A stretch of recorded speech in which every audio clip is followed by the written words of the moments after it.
Hello and welcome to the Reflection Show. My name is Martha Anabila. There are lots of times that people are victims of gender-based violence and they are unable to report the cases, or they don't even know how to go about it. Those who are bold enough to report these cases do not even receive justice for being able to report these cases. What is happening? What are we doing wrong? Are the legal systems doing the right thing? Is the security service doing the right thing? Those on the field, the non-governmental organizations, what are they doing? It's a big issue.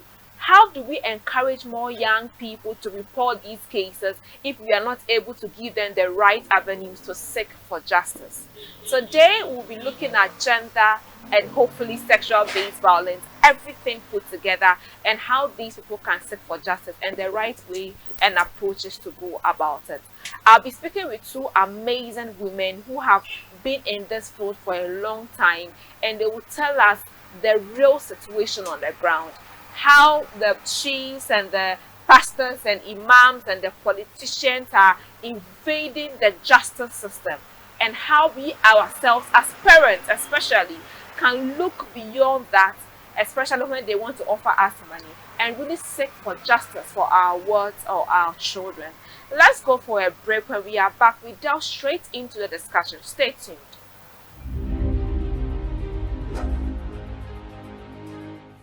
Welcome back from the break. Today I have here in my studio, in fact, I'm blessed because I have big women in my studio today. I have Hajia Mariam and Hajia Alima. Hajia Mariam is the executive director for Girls to Women Foundation, and she's also the former MCE for Sanagu district here in Tamale. And Hajia Alima is the executive director for Sweda Ghana and the former first lady for the northern region as well. So you see, these are the right people who have been, of course, on the field to give us nothing but the best of content and education. Thank you very much for joining me on the show. Thank you. Welcome. Yes. So I want to go straight into the point. Mommy, you at Sweda Ghana, you've been championing this cause, and I think that this season that is your main project that you are running. Gender-based violence, what is it all about, and why are you championing this cause? Yeah, so we want to greet our listened viewers and then also thank the platform that has been created for us to be able to contribute our quota in terms of making changes. And the change we are looking for is the positive and sustainable change we are always asking for. Now, you asked a critical question of gender-based violence and what we do as an organization. I think you got it right. I'm director for Savannah Women Integrated Government Agency, SWIDA Ghana, that's for short how we put it. And then we've been doing a number of interventions to be able to do empowerment of women and empowerment of the girl child. And in the end, we are trying to empower community because we believe in an empowered woman is an empowered community because it generates the kind of children that we need for empowerment. We do a number of interventions. Critically among them is WASH. We do a lot of WASH things because we do interventions that will provide women the practical needs and then as well as strategic interventions to be able to be sustainable as a woman. But as we do all these things for the past three years, we realize that there's some particular thing that if we don't pay our attention to, all other effort you are putting doesn't make sense, and that is gender-based violence, gender and sexual-based violence. And for the common understanding of it, we are looking at we know what violence is. And then when we bring gender to it, then we are looking at issues of man, woman, and that has to do more with inequality issues. So anything that you do against somebody because the person is at a disadvantage end, violence that. And then we are looking at gender-based because usually either the other group that is higher in terms of power, strength and power, it's rather the one that is abusing the other, is the one forcing him or herself in another person because of the person's weakness as a result of gender. And we normally will talk about it because of issue of who are vulnerable in the sector. Usually with the gender-based violence analysis that has been done, we realize that a lot more girls are vulnerable compared to boys. When it comes to the grown-up in terms of adults, we are looking at more women that are also being abused as a result of their gender. Okay. Yes, so basically that is the kind of thing that we do. And we really, really, really think that it's critical for everybody's attention to come on it. If not, every other thing we do is useless. Because you empower a woman, the woman goes back home, and common decision to make a change, it doesn't happen. And that's a violent issue. So you are letting somebody's education, somebody's exposure, somebody's knowledge, somebody's experience just remain with the person for life. Because he has no power to talk. As a lady, you have all the opportunities to also contribute to growth. Even for your own self. Sometimes decision even for yourself to grow is a problem for you. Nobody gives you that platform. You are being abused for just saying what is even for your own interest. You are being insulted because someone else, like your husband or culture, has power more than you. No, you don't have that ability. You are at the lower end of decision making. So this decision you are making, you don't have the right to make that decision. It is your brother that should have made the decision, not you, the girl. It is your husband that should have made the decision, not you, the girl. Unless in some cases, if you have the money to even buy a house, you have to put your husband's name or your brother's name on it. Oh yeah, that one is very true. They are all part of the economic abuse that we are talking about. Because economically you are deprived to the extent that you just have to be dependent. To the extent that any decision that will make you to move to the next level become a problem. Because if you are given the ability to access a movable a property like land, that already is an asset for you to also use to economically access funds. Because when you are looking for loan, they will ask you for collateral. And as a woman, if you also want to move to the next level of your business, and then you think that you will need loan to do that, and then you go to a bank, and then you yourself have asset to, you have your own property, you can use it. But if the man denies you, they already cut you off from moving to the next level of your business. So economically, you are just off. You have to continue to be dependent. So those are the kind of things that we say that we should talk about it. And we want to call that it is a responsibility for everybody to talk about. It's not for a COC sitting somewhere to talk about. It is not for the government sector to talk about. It is a responsibility of a household to talk about. Everyone to look at it. Let me come to you. Gender-based violence. What is it all about? Yes, thank you very much for having us to discuss this sensitive yet important topic.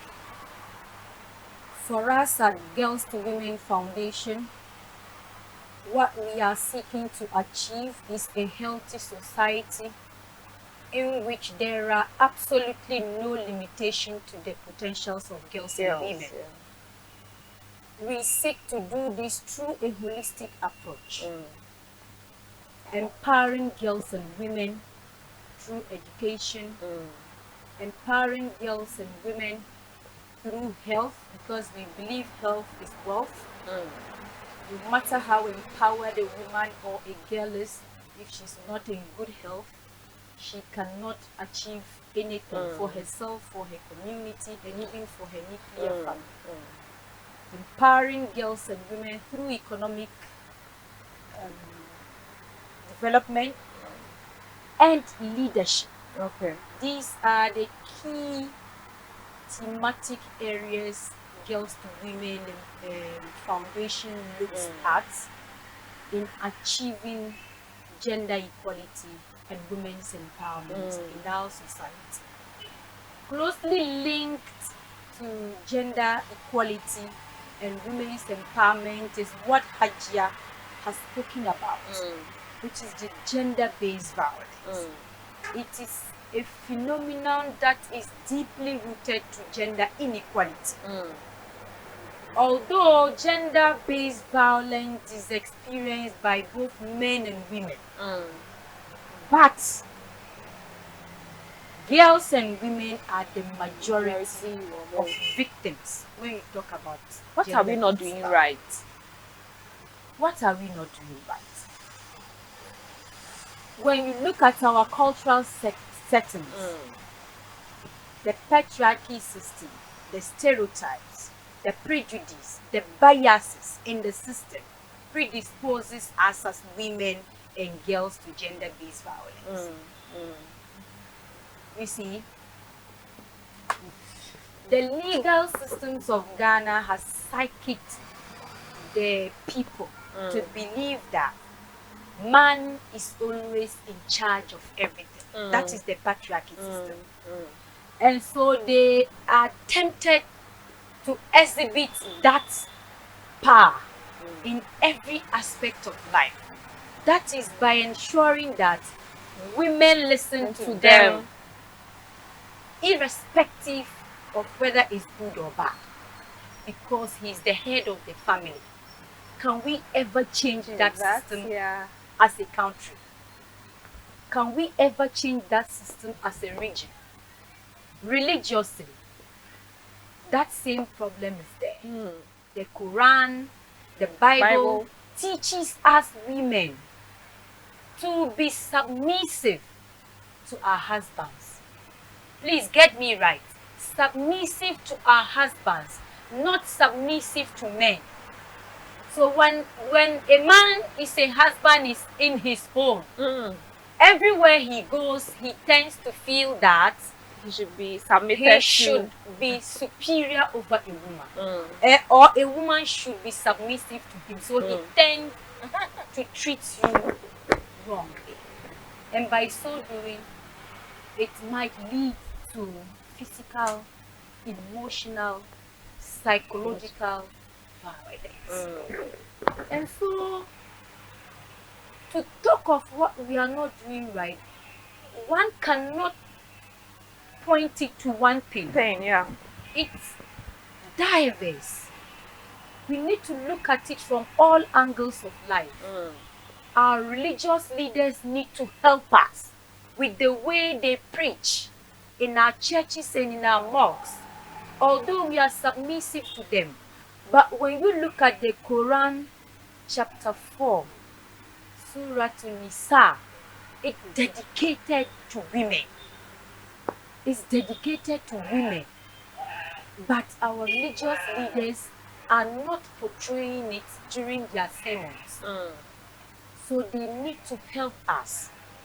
I've not studied the Bible so well, and I know equally the Bible respects women just as the Quran does.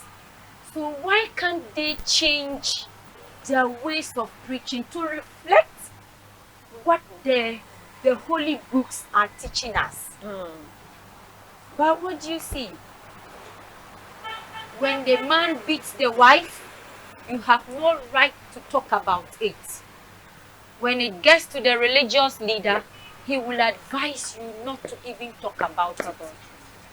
When it gets to the traditional leader, they will advise you not to even talk about it. Sometimes, when you even have the guts to talk about it, they feel you, the woman, are the cause of attracting that mishandle to yourself. Okay. Let me just continue from you before I go back to Hajia. Now, on the field and the legal services. So, at the end of the day, first of all, we used to say that victims don't report. Now, some victims are able to go and report, but they don't get the justice that they need. Sometimes, if I have to go and report a rape case, I have to pay for someone to sign some documents. Even in the hospital, someone to give me a medical checkup report, I have to. So at the end of the day, if I'm able to do all those things, what happens? Like in the NGO sector, do you think that we are able to do more? I don't know. Like, do you think that it's I don't know, we are able to do enough to help these victims? In fact, the civil society actors are doing a lot. Government itself is doing a lot. What is the individual, the victim, and the immediate family of the victim doing about such cases? The cases get to the legal point, all right, but you have just said it. What happens? Is it thrown out? No. It becomes a family issue in most cases. They make it a family issue. Oh, if something happens, for example, a husband beats a wife, or a husband, they say there's no marital rape, but it's there. You raped me. Can I talk about this in court? No. And what if it happens to the marriage afterwards? And that is where I'm coming to. So when that happens, they threaten you at the whole house level. They will threaten you that if anything if anything bad comes out of the case, then your The marriage marriage will come to an end. Because I want to remain married, I have to. Hey! Not because I want to remain married. In our cultural setting, because of the children. They will not talk about the marriage in itself. They will always use the children to blackmail the victims. And as a woman who would bring children to life and want something to affect their future, but the way they package the story, it is said that when you even disrespect your husband, your children will not progress. Hajia, have you heard this or not? A lot. A lot of it. When you disrespect your husband, your children will not prosper. That is what they have psychicked our women. Wow. Not from even the rural. Even us, the elite ones, the enlightened and educated ones. They say the Islam teaches us not to disregard your husband. And so when it gets to the worst scenario and you go to court, then what happens? Already you have swept away the future of your children. And so for this, we need the religious leaders to do clarify and do something about it. If not, cases will continue to go to Doksu, cases will continue to go to Siraj, cases will continue to go to the courts, but we will never get the results that we expect. Talking about results, I want us to come to go for a break. When we come back, I'll be coming to you, mommy, about what Swetha or other NGOs have done or is doing or will do, and also the legal systems and a lot more. Do stay tuned. We'll be right back. Books by Pastor A.L. Fant. They are inspired by the Holy Spirit, simple to comprehend, relevant in application, and so lovely to read. Grab copies like Dynamics of Kingdom Influence, Dynamics of Ministry, Mark is King for Church Workers, Money Matters, and she calls herself a woman. This marriage must work. No more curses. Loaded mouth. Secrets of kingdom dominion. The exploits of service. Things fall apart. Church without bleeding pulpit. Singles mingle, and many more.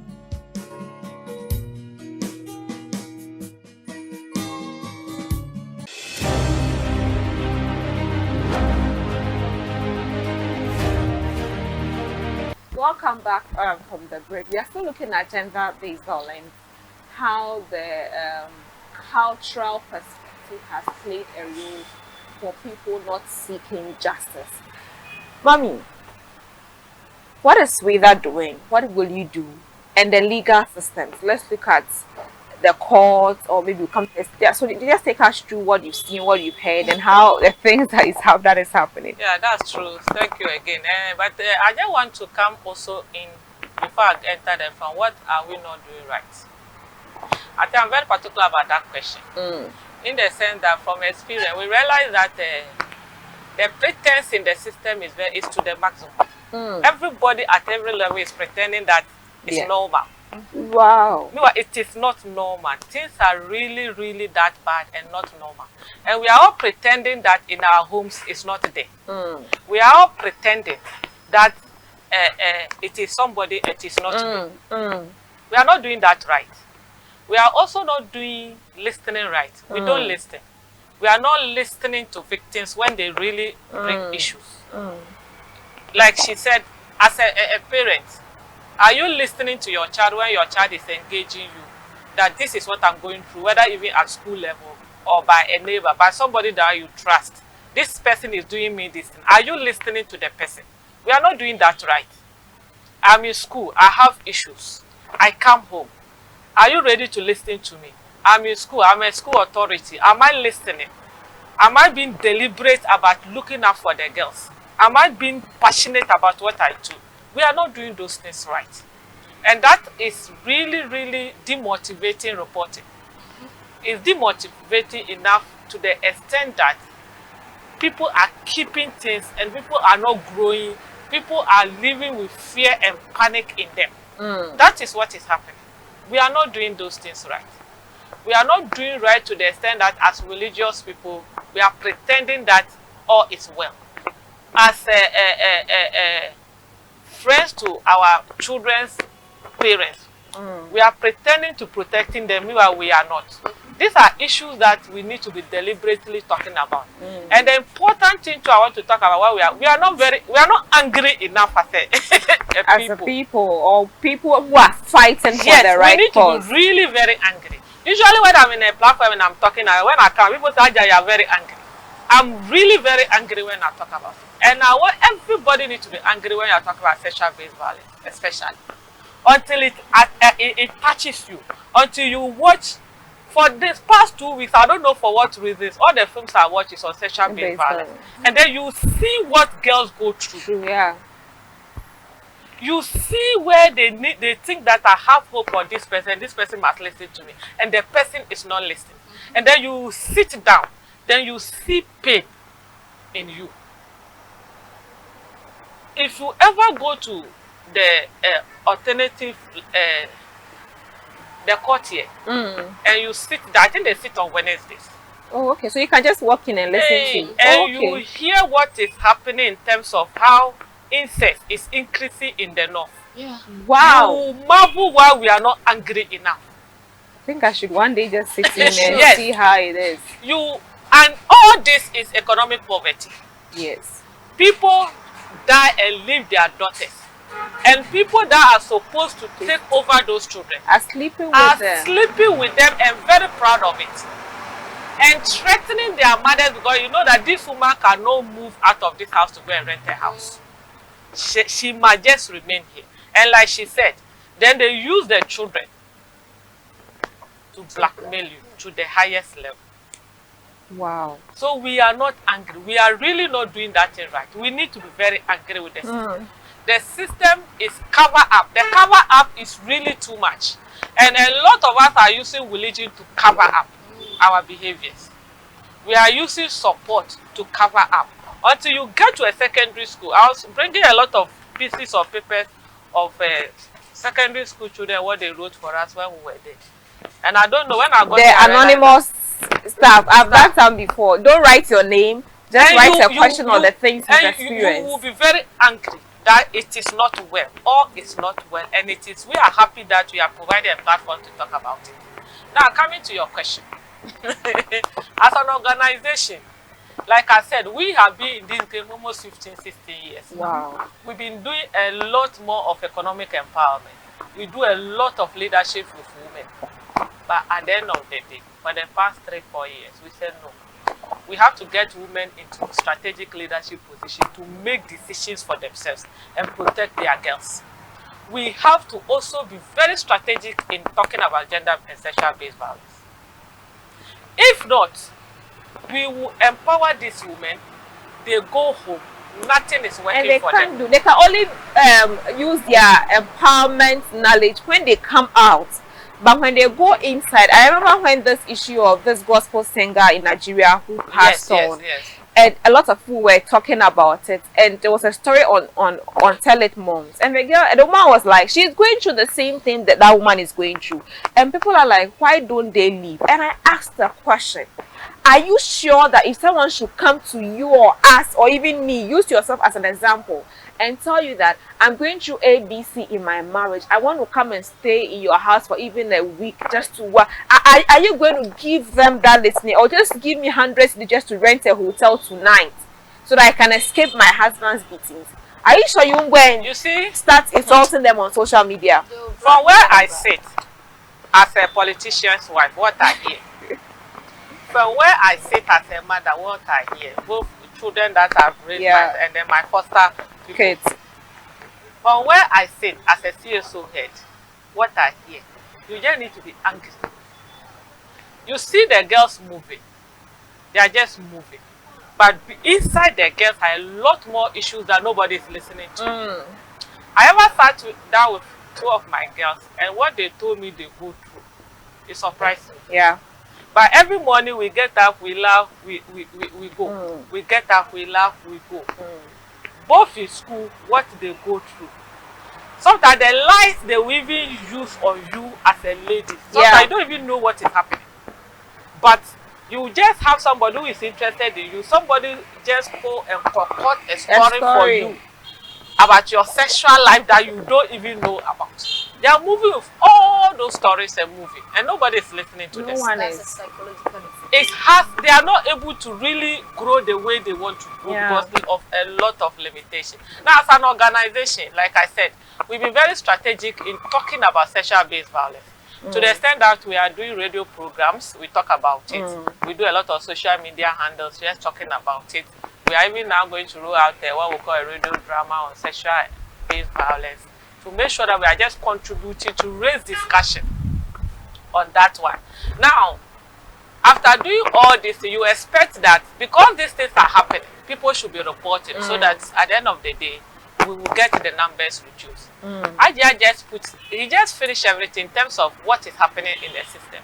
The system is so biased towards women that people always think that we should be at fault. We don't have the right to express what we are going through as women. We don't have that right. So therefore, because you don't have that right, sometimes you are living with pain, you cannot even discuss it with anybody.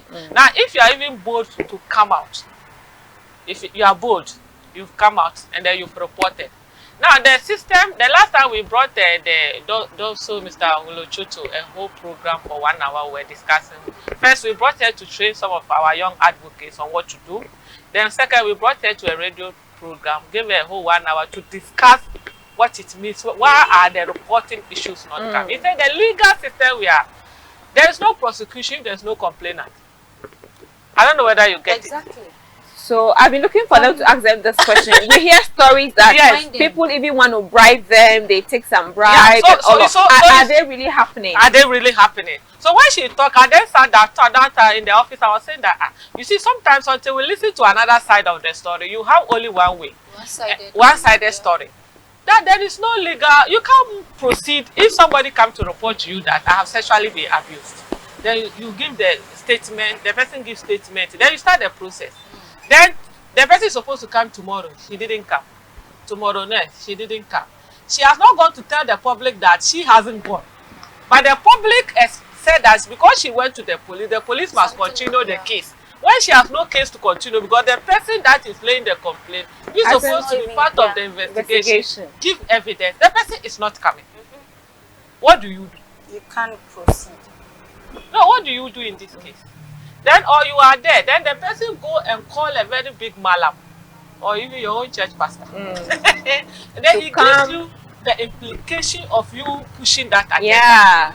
And tells you how you're going to destroy relationship. If you do that, you see this family and this family, you know, last 2 weeks we were in a training for a whole week on Channels of Hope for Child Protection. And in that Channel for Hope, put together by World Vision, just for those of us in child protection to understand what it means by when you really say that you want to do child protection. And critical among it is the religion. What are the scriptures saying, like Aja said? The scripture that is supposed to protect children. How are the people that are supposed to get misrepresenting it? What is the role of the spiritual leaders in protecting children, protecting society? What exactly do they do to make sure that it doesn't even come on at all to talk about now going into say you are protecting it? What competence level do we have as people that are supposed to make sure that we are protecting children, protecting women? Is it the stigma? Is it the stigma? If I'm raped and I want to go and report, is it the stigma on me that would make me not to go and report? Yeah, so I was coming there that you see the stigma is not only you. People are looking at stigma in a broader sense. From where I stand or where I sit, I am the victim. Apart from my stigma, my mother thinks that there's an issue that maybe she didn't train me well. So there's a stigma that she also doesn't want. The fact that there's an issue of irresponsibility coming up there. The parents doesn't want that. Then the immediate family surrounding that one think that one day somebody can use it against them. So it is an issue. The church you belong to think that somebody will point at you that this is the church that, you remember this recent case of the vice, His Excellency giving 20,000. Yes, and the church people came in, and people were now asking them questions that today is good. So if they said somebody has gone to rape, would the church now come and say that is our member, and for that matter, we will deal with the person? Nobody will say that. So the positive side of everything is what people relate to, but the negative side. But we expect the same structure that don't like negatives should talk positives, should use those structures to train people to be very positive in their behavior. The system is loose. The system is so based on pretense. Everybody is pretending. Let me just chip in on that. So, like in the court system, so maybe I go to report. Am I supposed to get a lawyer, or the state has to give me a lawyer? When they have legal aid, legal aid take care of those instances where you have issues and you cannot proceed. I was even surprised we brought legal aid. At that our meeting, legal aid man was there. Then he told us the very good thing that happens there. But you see, sometimes people don't know what happens. Don't talk about so they even have resources, they support people. Oh, okay. Legal aid. And you know that social welfare, like the issue of going to hospital, I think they have made some money available to the social welfare. So at each hospital, there's supposed to be a social welfare officer. So if there's a case of rape, and you can prove it, and then there's issue of money, then the social welfare take the cost of that. I think it's this MP who has done that for his constituency. But in the system there is. But it's not active. It's not active. We don't even know until we brought the D2 bearers together, and then they raised some of. But they've not educated the public about it. About it, yes. So it was there that it was the social welfare regional director who said it. That at each of the facilities they have social welfare officer. You know, every hospital has a social welfare unit. Yeah. Yes. So they take care of those things. Even though sometimes it takes a lot of time before they get the money, but at least there is that platform, that avenue open that we can exploit. But sometimes we all don't know. So there are a lot of things happening at the state level that education has not gone to people. But for me, about reporting is what will make the change. But as long as people are not encouraged to report because of stigma, because of the issue of intimidation, we'll continue to be where we are. But if we are angry enough and we get people to protect children, we don't victimize people when they come out. We don't really make them look like they are the bad people. You are the one where your colleague should have, you should have been in school. What are you doing here? What were you doing over there?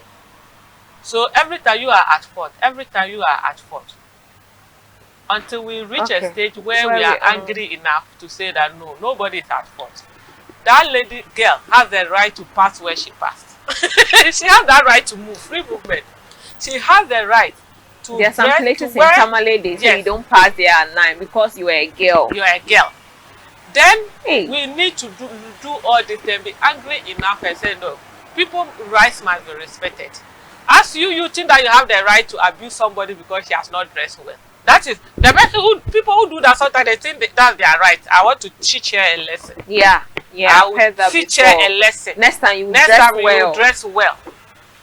The toddler that is 2 years and you are raping, is it also about teaching lesson?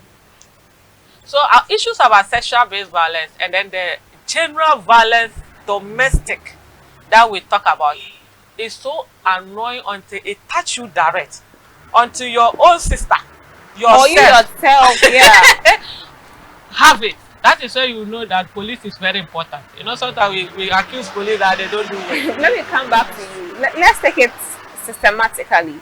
What can we do better? Let's look at the legal systems. Let's look at the chiefs, the religious bodies, and the CSOs. What can we add up to the work that we do? In fact, when you want us, the lay women here, to stick to the legal issues, I would say I'm deficient in it, because the best people to talk about the legal aspect of gender-based violence are the legal people. Yeah. So maybe another platform. Yes, we'll do that. I was just asking for your opinion, since maybe you've been on the field a bit, how you've seen, or what do you expect them to do? That's what I'm trying to say. What do you expect them to do? Because at a point you said that maybe the person goes to it, doesn't go back tomorrow. I might expect that in the statement, the victim might put their number on the statement. So if I don't show up after 2 days, can they give me a follow call? up, yeah. It could be, it can even be in a situation where but they have seen in that I've gone that to report sense- and they in that sense, the legal practitioners also need to do more advocacy, Yeah. just as the civil society are doing. actors are doing. They also need to be vigorous in advocacy through various approaches, particularly the media. If they use the most outreach media space like Sagani, Yeah. Zar Social Radio. media. In fact, I don't Or want even to- national television. social media. In fact, stations that can reach wider coverage to talk about it, because some of these advocacy approaches, if you use community sensitization, it will be limited to one community. But if you use a national TV station, a regional TV station, a district TV station, it's something that will help. But let's look at it from the angle of gender inequality. And you see that the political contributing factor of gender-based violence is as a result of the inadequate representation of women in decision-making space, especially in the political space. Martha, look at northern region. Let me start from the national level. Ghana as a country, Yeah. we have about 14% of women representing us in parliament. 40 out of 276. Would their voices be representative enough The Affirmation Action Bill hasn't to been passed talk as well. about issues affecting women? Issues of this nature we are discussing. Then you come to the local government system. Same story. About 14.1%. That is 37 out of 260 MMDCs who are women. Come to the region, Ghana, northern region. Those who are supposed to represent us when we talk of issues affecting women and girls in parliament. Can we boast of a single woman For northern region. from northern region in Yeah. parliament? No. We can't talk about it. It means that when we are going to discuss about issues affecting women and girls specifically, regional base, no woman will talk for northern region. Is that the right thing? MMDC is 1 out of 16. I was talking about the MPs, 18, no woman. Assembly women, same. That one is not even up to 10% as we speak now.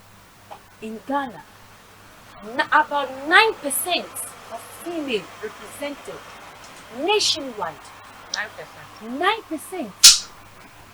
819 out of 9,000 plus Wow.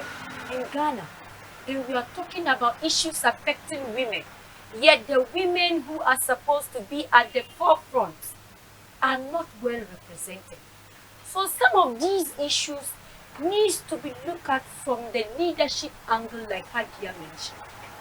I'm happy that they are bringing on board this program that will empower the young women to think of occupying leadership roles in Our future. Female Because Leadership it's a Academy. gradual process. You can't pick up a grown-up woman right now to No, train no, her no, to no. become a leader. It's not. It's a process. So catching them young and grooming and instilling leadership interest in them from the basic levels of education is the way to go for us to solve these problems. Gender-based violence did not start today. It did not start today. Governments over the years and current government have brought up programs which will indirectly affect the welfare of women. But still, it is happening. in our communities, in our homes. Maybe as I speak, I'm hiding my own because I want to protect the image of my family. But is that the right thing to do? Hajia has said it, until we women are bold enough to talk about these issues, we are deceiving ourselves. And that is the pretense. We are deceiving ourselves. So everybody needs to put their hands on deck. But the most important is the political and decision-making aspect of it all. The more women we have out there to bring out the issues, to voice out the problems, the more successful we might become. That's true. The government has brought free senior high school education, which has bridged the inequity gap between boys Parity. and girls. Most of our rural women economic activity is in farming. Aside the support from the civil service organizations, government has also brought the planting for food and jobs to subsidize its farming input for our women yet again to build their economic status. So But we you really, still do all these things and go home and can't talk about How to use your money. How to use your own money. To so spend I think we are I'm happy with the way we are going. It's not just about the beating and the beating that is the violence, but not letting the woman to use her full potential. Oh yeah, that's the bigger one. It's the bigger one, because like you mentioned, so I can go for all the seminars and all the capacity building programs and all of that, but if at the end of the day I have a $1 million and my husband says that you can't use it to build this hotel or to do that, it means I can't. Yeah. And that alone is an issue. Then when you want to persist and encourage him and convince him, then if you're not lucky, you'll be abused physically. Martha, that one is not in law. It's not in our religion. It's not in our That's constitution. an ego issue. Is it Article 12, Clause 2 of the 1999 Constitution? 1992. 1992 Constitution talks about human rights. Definitely. There's absolutely nothing. So all the husbands doing that to their wives can be arrested. They can be arrested because it is not a constitutional It's a right given to criminal the men issue. to control the finances of their wives and even how they expend it. Yeah, I think that I want us to go away for a break. I want us to learn when we come back, and I come to you. Though it happens, I haven't experienced it, and I don't think that can happen to me. Similarly, it can happen to you. So we need education here. We need to educate our women. The empowerment we are giving them, the economic empowerment we are giving, let's educate them to know their rights. So yes. And then there's this big question I'll be asking, when we come back from the break. Do you think the men should also be empowered? Should the men be educated about how they need to respect the rights of women? What do you think about that? Let's go for a break. We'll be right back. Books by Pastor A.L. Fant. They are inspired by the Holy Spirit, simple to comprehend, relevant in application, and so lovely to read. Grab copies like Dynamics of Kingdom Influence, Dynamics of Ministry, Mark is King for Church Workers, Money Matters, and she calls herself a woman. This marriage must work. No more curses. Loaded mouth. Secrets of Kingdom Dominion. The exploits of service. Things fall apart. Church without bleeding pulpit. Singles mingle, and many more.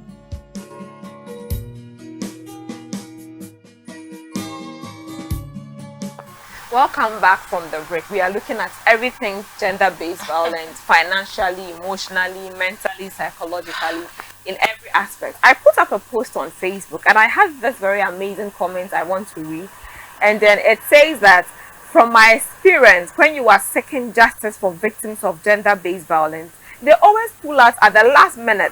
Some victims even go to some extent to support the offenders. Some can even pitch you the advocates against the offenders, which is leading to many advocates receiving abuses from families and friends of the offenders.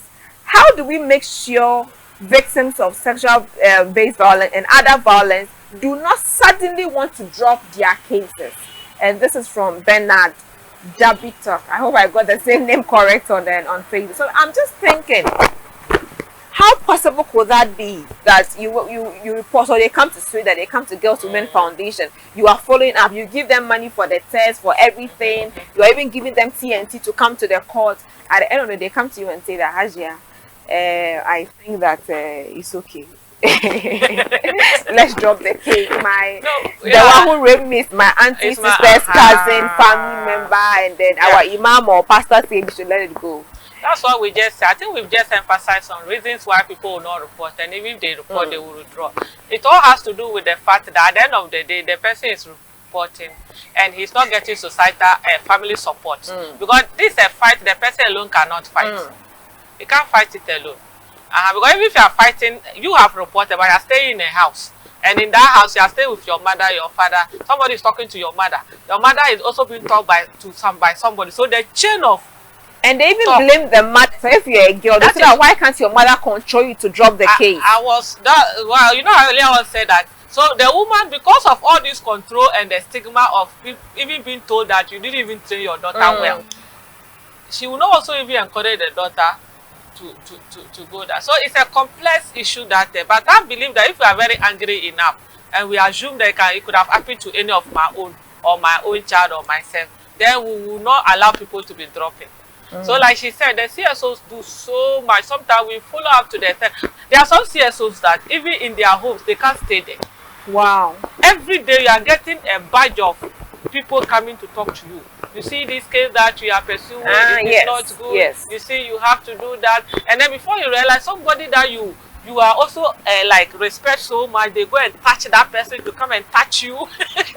It's a whole lot of game that people are playing. But having said that, I just want to say that, you see, this gender-based violence, as an organization, we are very deliberate about economic empowerment. Yeah, because when they are we are very, very deliberate about it. And it is because from all the rounds we have done, you have seen that even in the, we say that rural communities, that the abuse is there. Even in the rural communities, when you go there and you really study the dynamics, you see that a very strong, empowered woman in that community, nobody abuses that person. You can't even try the children. I think I saw a funny video that said that rich people are not witches. Yeah, they are not. Even, like, imagine my mother, who will go and tell my mother is a witch? You can't try it. But any other person who is not like the way you know, at that old age, because of the hormonal change, they begin to talk and you think that they talk, but that doesn't make her a witch. They can easily accuse somebody's mother as a witch because of where the person is coming from. So the economic empowerment, like she said, no, we are very, very passionate, deliberate about making it. So if you see a lot of our programming, we are doing more of. And then for the rural setting where we work is agric. So everything about agric, we are interested in it. Whether making sure that they access information that will help them in terms of extension, marketing, in terms of composting. Now we are even venturing into training women on composting so that they don't use the issue of lack of fertilizer to avoid from farming. Because if they miss any year's farming, it brings them back to square zero. So we are very deliberate about economic empowerment. That when the woman is economically empowered, you are sure that the children that the woman has will definitely get education. Yeah. And when they get education, we are doing school level activity. We can get the woman's child in the school. Yeah. And encourage that woman's child to also grow up and take the leadership position that we are talking. Like she said, we are doing what we call the Female Mentorship Academy with Plan International. And the idea, when we started the project, it was supposed to be mothers, women that we want to push into leadership. But as we started the first 6 months, we went back into our drawing table. We said, no, it will not work. These women are already comfortable in wherever they are. The environment they find themselves, the status quo is not supporting them to move out of it. But we can get their children out of it. We don't need their children to go back to where their mothers are. So that's how can we repackage it into a mentorship academy where we are picking their children along. To the extent that now part of the economic empowerment, getting back to the community, getting them, those who are dropped out, to see how we can reorganize them into learning skills. So that even they marry with some additional income that they can bring onto the table of discussion. Men will always look for value. You see, we don't need to pretend. Every man, every human being wants a valuable something. You need to cherish what the person is bringing. Nobody will be beating anybody when it's just, I'm wondering how somebody will not appreciate the good thing. Yeah. So we want the women to appreciate themselves. First, build confidence in yourself. Demand what is yours and demand it the right way. You will get it. And when you get it, make sure that you don't also use it to abuse another person. We want women that are few. Already we are not many. We are doing and talking that the few, we should be role models to the many. Are we accessible ourselves? If a young girl has an issue, can they assess me as somebody they can look up to? Or they can come to me and I can give them a statement that will even let the person get more angry. Or will never come back. You get it? So we need to use the small we have and impact, so that I just said that we now pick up from the small. In the next 15 years, 10-15 years, we have the girls that we have, we would have gotten them educated enough with very good information. Very, very good. Because information is very strategic for development. If you don't have the right information, time will pass you. It's like they're planting for food. A lot of the women, the program is not gender neutral. It's very gender focused. There are a lot of contribution for women. But a lot of the women don't know that this services is for them. This facility I can access. For them, so you have to be very deliberate about really targeting the women and giving them information that will transform them. We believe that when that happens, we will get these things reduced. Gender-based violence is possible. It's a behavior thing. It is people's behavior. We can change it. Me, I'll go to places that they say women don't go. But when I enter, then before you realize, you are able to they put me among the men. Meanwhile, when it comes to some women, they will say, this the men don't. And the women themselves, when they get to a woman, they'll be like, oh, I can't say that. That kind of thing. So that tell you that there's change. Change can happen. If people want change to happen, it will happen. And we must be deliberate about that change. Let me take your final word so that we'll wrap up. Yes, you asked the question whether the men should be involved in whatever we are doing. It's a big yes. Because they are the main perpetrators of the violence. So why shouldn't they be part of the training, the empowerment, so they can every training that there is should equally focus on the men. Once they also are well sensitized on the negative effects of the gender-based violence or the domestic violence of any nature, be it social, physical, economic, and psychological, I think they will also begin to change their ways. And with regards to my final words, I still maintain that we need to work on our religious leaders to be deliberate on their preachings and sermons on the value God himself has placed on women in the Quran and in the Bible. The traditional rulers should also equally make deliberate efforts to include sessions on women, the value of women during their council meetings. I know most of the traditional leaders normally have routine council meetings. Typical of it is my paramount chief of Sagnarugu. Every Friday, he used to have council meetings where all the sub-chiefs come for meetings. So during such meetings, if the traditional ruler himself, the paramount chief himself, is a feminist and can be talking about chipping those things in, I think it will make a difference. Haja has said it. We ourselves need to fight for ourselves. Who are you? Are you an empowered woman who would fight for yourself? Or you are an empowered woman who would wait for somebody to come and fight for you? Thank you very much for having us. Thank you so much for coming. And I think that this is a topic that we need to bring all the different aspects of people like Dofu, Shraj, the lawyers and the Diga people to come and also share their own side of the story. As a lawyer, as a judge, as a Dofu officer, how do you react when someone reports a gender-based violent situation to you? Do you just listen to the pastors, the imams, or the chiefs and say, okay, you know, sometimes even they themselves come to even try to talk to you to see if you can drop the case.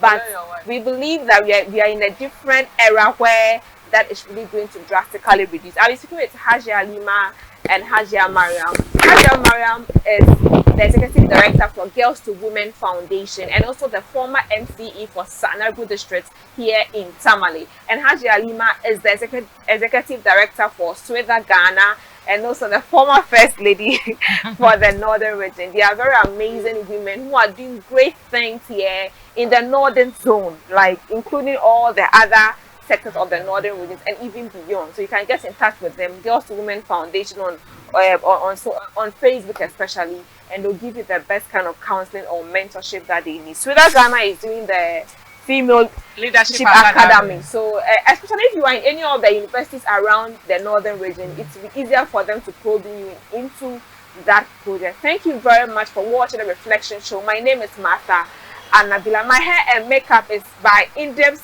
Beauty Salon here in Tamale on the Gudu Road, and also my dress is by La Esther Clothing here in Tamale. If you want to sponsor or support the Reflection Show, we are calling upon sponsors or partners to come and partner with us, because we have a lot of content and information that we want to reach out to a lot of young people, but we can't do that if we don't have the adequate support from you. Call us for amazing sponsorship package 05495788512. Look on the screen for the contact details and get in touch with us. Thank you very much and do have a good night.